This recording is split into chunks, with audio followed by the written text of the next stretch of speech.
আসসালামু আলাইকুম। সন্ধ্যে ৭টা বাংলাদেশ বেতার রাজশাহী। স্থানীয় সংবাদ পড়ছি উম্মে সালমা। বাংলাদেশ স্কাউটসের উদ্যোগে সিরাজগঞ্জে অনুষ্ঠিত হতে যাওয়া সপ্তম জাতীয় কমটেকার স্থানীয় ব্যবস্থাপনা ও স্বাস্থ্য সেবা সাব কমিটির মতবিনিময় সভা অনুষ্ঠিত হয়েছে। আজ বিকেলে জেলা প্রশাসক কার্যালয়ের শহীদ শামসুদ্দিন সম্মেলন কক্ষে বাংলাদেশ স্কাউটস সিরাজগঞ্জ জেলা ইউনিটের উদ্যোগে মতবিনিময় সভাটি অনুষ্ঠিত হয়। সভায় সভাপতিত্ব করেন সিরাজগঞ্জ জেলা প্রশাসক মোহাম্মদ নজরুল ইসলাম। বাংলাদেশ স্কাউটস উপপরিচালক মোহাম্মদ আব্দুল আল মামুনের সঞ্চালনায় উপস্থিত ছিলেন বাংলাদেশ স্কাউটস অ্যাডহক কমিটির সদস্য সচিব মীর মাহবুবুর রহমান স্নিগ্ধ, সিরাজগঞ্জের police super Mohammad Faruk Hossain, Bangladesh scouts rover অঞ্চলের সম্পাদক, মাধ্যমিক উচ্চ মাধ্যমিক শিক্ষা অধিদপ্তর ঢাকার পরিচালক ড খান মোহাম্মদ মঈনুদ্দিন আল সোহেল, সিরাজগঞ্জ সরকারি কলেজের অধ্যক্ষ প্রফেসর মোহাম্মদ আমিনুল ইসলাম। উল্লেখ্য, চলতি বছরের ১৯ থেকে ২৫ ফেব্রুয়ারি সিরাজগঞ্জ সদর উপজেলার যমুনা নদীর পশ্চিম পার হার্ড পয়েন্টে সপ্তম জাতীয় কমটেকা অনুষ্ঠিত হবে। নওগাঁয় বিএডিসির বীজ ও সার ডিলার সমিতির ত্রিবার্ষিক সাধারণ সভা অনুষ্ঠিত হয়েছে। আজ দুপুরে শহরের একটি রেস্টুরেন্টে আয়োজিত অনুষ্ঠানে প্রধান অতিথি ছিলেন জেলা বিএনপির আহ্বায়ক আবু বকর সিদ্দিক নান্নু।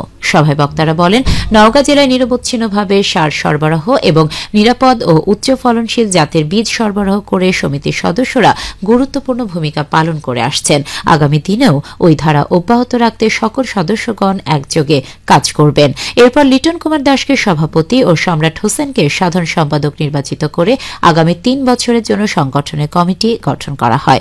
অনুষ্ঠানে জেলা বিএনপির সাবেক সাধারণ সম্পাদক জাহিদুল ইসলাম ধলু, সদস্য সচিব বায়েজিদ হোসেন পলাশ বক্তব্য প্রদান করেন। বাংলাদেশ ইসলামী ছাত্র শিবির রাজশাহী বিশ্ববিদ্যালয় শাখার ২০২৪-২৫ সেশনের নতুন কমিটি ঘোষণা করা হয়েছে। এতে বিশ্ববিদ্যালয় শাখার সদস্যদের প্রত্যক্ষ ভোটে সভাপতি নির্বাচিত হয়েছেন অ্যাগ্রোনমি অ্যান্ড এগ্রিকালচারাল এক্সটেনশন বিভাগের শিক্ষার্থী মোস্তাকুর রহমান জাহিদ এবং সেক্রেটারি হিসেবে মনোনীত হয়েছেন ইসলামিক স্টাডিজ বিভাগের শিক্ষার্থী মুজাহিদ ফয়সাল। আজ ওয়েলফেয়ার ভবনে আয়োজিত সদস্য সমাবেশে কমিটি ঘোষণা করেন ইসলামী ছাত্র শিবিরের কেন্দ্র সভাপতি জাহিদুল ইসলাম।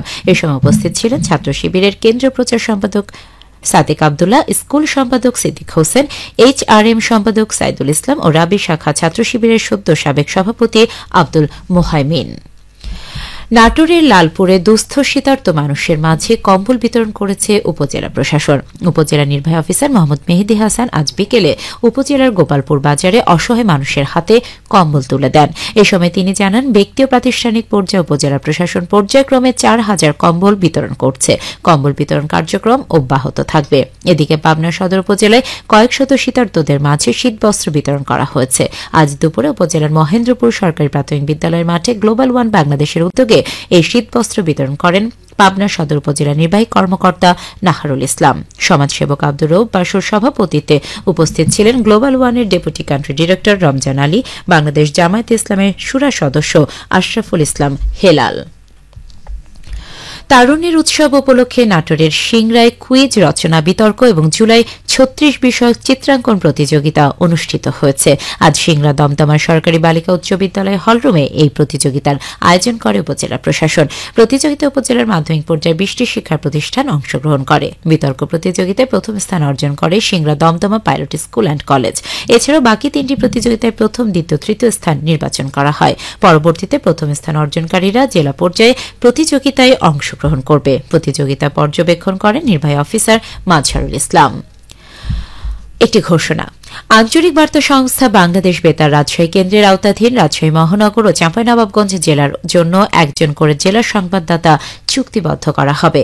আগ্রহী প্রার্থীদের ন্যূনতম স্নাতক পাস এবং সাংবাদিকতায় কমপক্ষে ৫ বছরের অভিজ্ঞতা থাকতে হবে। আগ্রহী প্রার্থীদের আগামী ৩১ জানুয়ারি ২০২৫-এর মধ্যে আঞ্চলিক বার্তা নিয়ন্ত্রক, আঞ্চলিক বার্তা সংস্থা বাংলাদেশ বেতার রাজশাহী বরাবর আবেদন পাঠাতে হবে।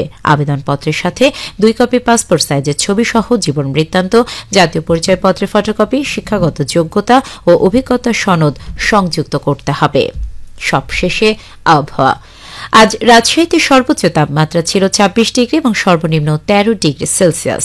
সন্ধ্যে ৬টায় বাতাসে আপেক্ষিক আর্দ্রতার পরিমাণ ছিল ৮৭%। রাজশাহী ও পার্শ্ববর্তী এলাকায় আগামীকাল সূর্যোদয় ভোর ৬:৫০। সংবাদ শেষ হল।